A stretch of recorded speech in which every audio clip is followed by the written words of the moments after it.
वो घटना भी नहीं भूलेंगे। अरे यार, कि जहाँ पे एक आईपीएस ने एक ब्राह्मण परिवार की जान ले ली थी। आईपीएस उत्तर प्रदेश नहीं रह पा रहा था, भगोड़ा बन गया था, अंतर्गत उसको जेल जाना पड़ा।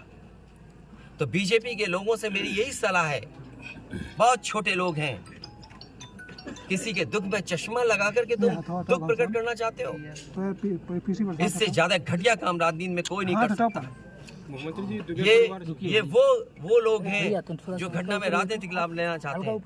मैं तो कहता हूं, अगर ये निष्पक्ष हैं और जीरो टॉलरेंस इनके मन में है अगर, तो दोनों परिवारों की मदद करें और भेदभाव नहीं होना चाहिए। आप बुलडोजर से इस घर को डराना चाहते हैं।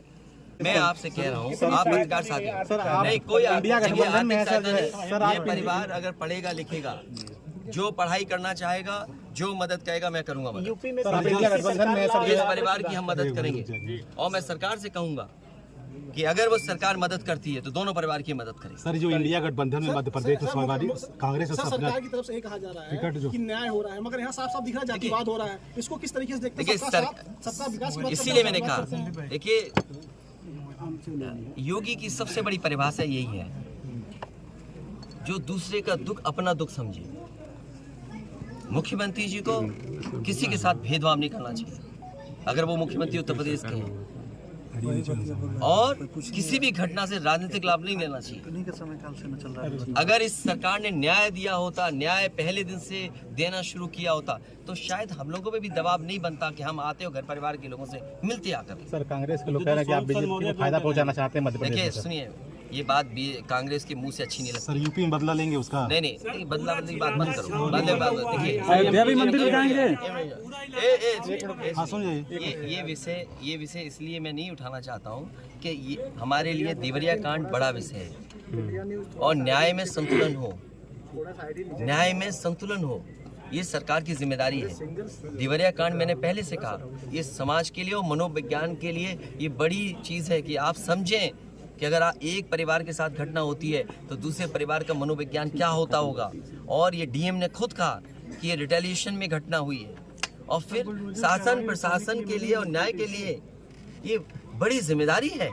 इनको मैं मानता हूँ, डीएम ने जो बात कही कि रिटेलिएशन में वो घटना हुई, और उस समय किसके मन में, किसके दिमाग में क्या था, किस वजह से अंधकार छा गया, और फिर उस घटना की वजह से घटना हुई है।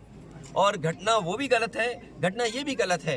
अगर ये सवाल आप पूछते हो मासूमों के लिए, मासूमों की कभी जान नहीं जाती। अगर प्रेम यादव की जान न गई होती तो सरकारी जमीनों पर कब्जे आप ही के नहीं जाती, तो किसी मासूम किसी की जान नहीं जाती।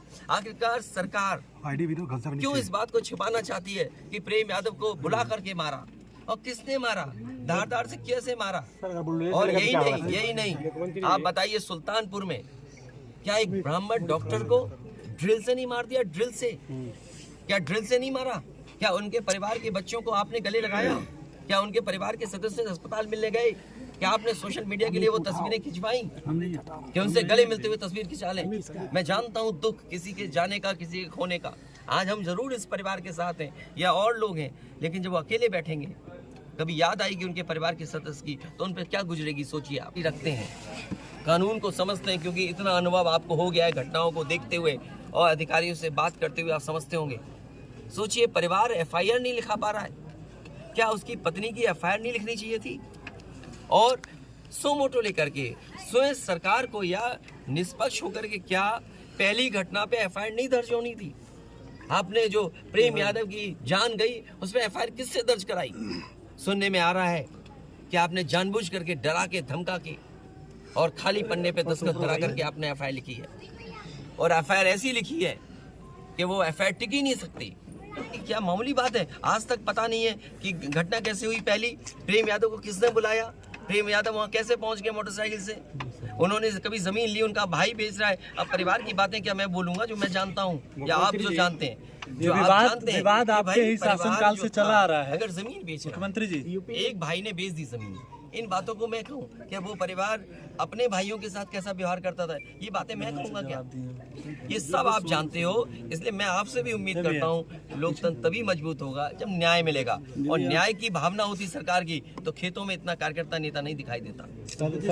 आज पूर्व मुख्यमंत्री अखिलेश यादव फतेहपुर आ रहे हैं दोनों पीड़ित पक्ष से मुलाकात करने के लिए, तो आपसे भी मुलाकात होगी? हम उनसे मुलाकात नहीं करना चाहते हैं।